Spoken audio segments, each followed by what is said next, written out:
ገንን ለመውጋት እናትና አባታችንን ለመግደል አይደለም በሚል በአንድ ቀን ብቻ 11 ወታደሮች ሙሉ ጥጥቃቸውን ይዘው የሕዝብን ትግል ተቀላቅለዋል።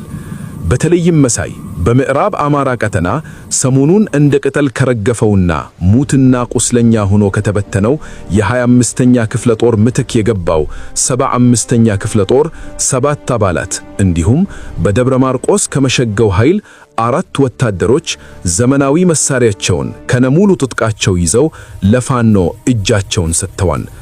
ይህ ክስተት መሳይ አገዛዙ በግዴታ አፈሳ ያሰባሰበው ሰራዊት በከፍተኛ የሞራል ውድቀት ውስጥ መሆኑንና የብልጽግናን ዕድሜ ለማራዘም ፍላጎት እንደሌለው ይልቁንም ጠመንጃውን ወደ አዘዘው አካል ለማዞር ዝግጁ መሆኑን በግልጽ ያሳያል። የቴዎድሮስና የሚኒሊክ ክፍለ ጦሮችም እነዚህን ወገኖቻቸውን በክብር መቀበላቸውን አረጋግጠዋል። ነገሩ በዚህ ብቻ አላበቃም መሳይ። ወደ ጦር ሜዳው መረጃ ስንገባ በደብረ ማርቆስ ከተማ ታሪክ የማይረሳው ጀብዱ ተፈጽሟል። የቴዎድሮስ ዳግም 2 ኮር 206ኛ ክፍለ ጦር ከሌሊቱ 8:45 ላይ በከተማዋ በተለምዶ ኦባማ ተብላ በምትጠራ